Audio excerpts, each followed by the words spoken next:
Now, every week on Neil Oliver Live, we dedicate some space, when possible, to someone doing something above and beyond, and we call these people Great Britons.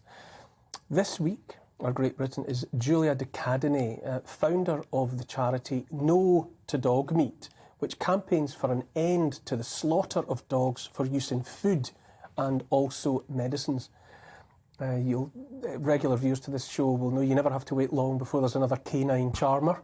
And the same is true this week. Obviously, look there, Julia, and the absolutely astonishingly lovely Felicity join me now. I'm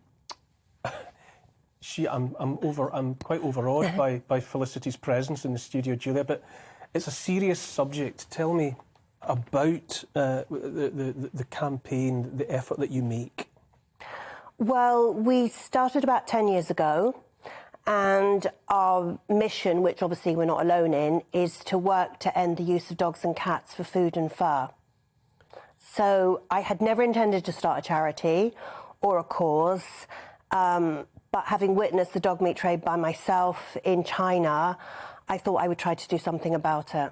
Can you give us a sense of the scale of the extent to which dogs are used in this way? Numbers? Yeah, currently in China about 10 million dogs are killed each year for food and fur. About 3 million in South Korea, about 1 million in Indonesia, and then obviously in other countries like Cambodia, Vietnam, and parts of Africa. And they are, if that were not bad enough, they're often dispatched in the cruelest ways possible.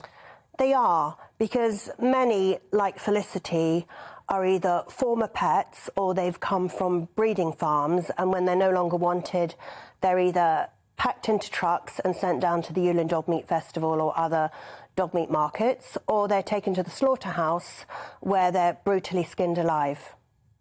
Skinned alive? Yeah. Why? I mean, for what possible reason is that done in that way? Well, freshness, because if you remove the fur fast, you can plunge often a small dog into boiling hot water and make soup, and it's ready to eat straight away. And also because lack of regard to sentience. Now, tell me, I mean, Felicity's obviously a complete charmer, but what is Felicity's story in connection with this? Felicity's a dog that I rescued with some Chinese activists from a huge slaughterhouse up in Dongbei, which is up in northern China, close to Korea. And I had gone up there with some Chinese activists basically to do a recce to investigate the situation. And I was shocked to see trucks laden with 400, 500 dogs on board, all being taken to be slaughtered. And we managed to get inside to the slaughterhouse whilst they were basically having their break.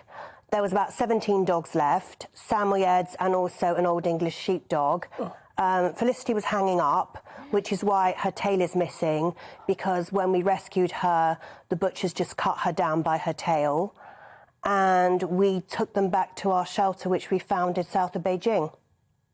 But the most remarkable thing was, despite them being in horrific conditions, when we got to the base about 17 hours later, they just jumped off the truck as if they were starting a new life, and then the next day were as friendly as anything. So we just knew they wanted to survive and would make great pets.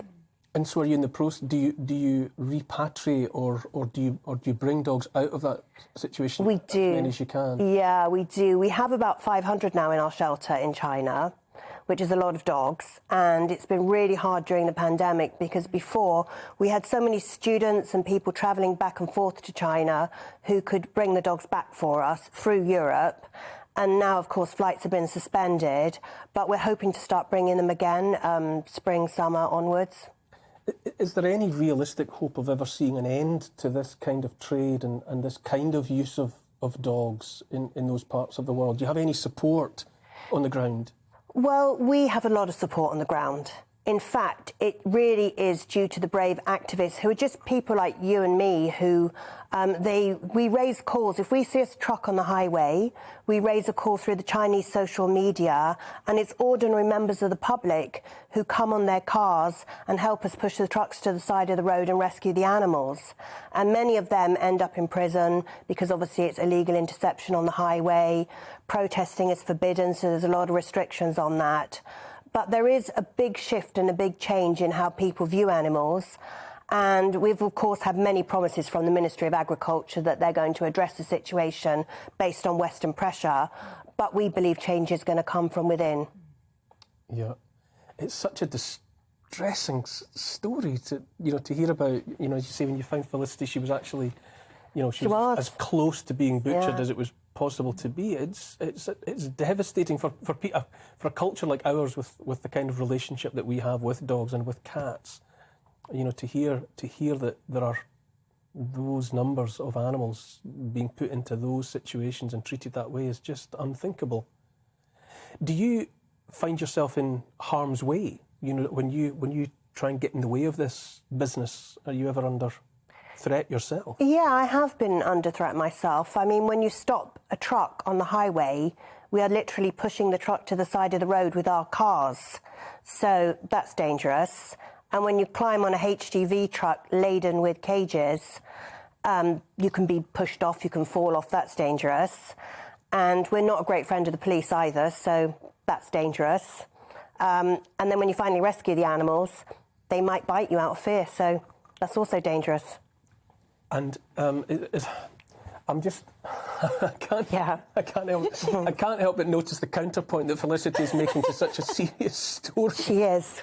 She's saying, trust me. Felicity has clearly got used to friendly human company.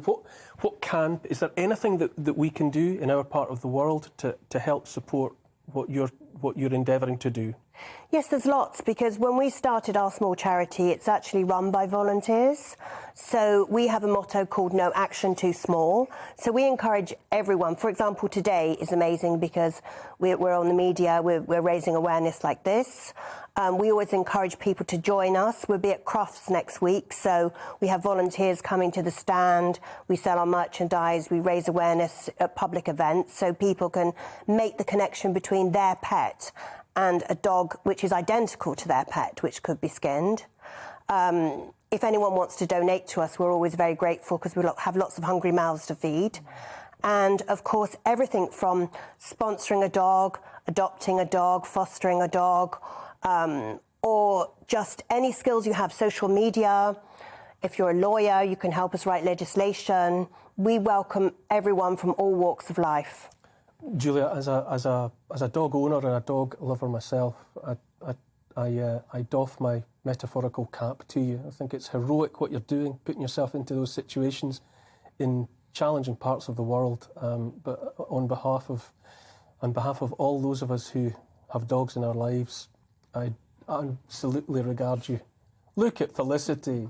I absolutely regard you as a Great Britain, so thank you so much for coming along. Thank you. This evening, and 1,000 thanks to Felicity. Oh!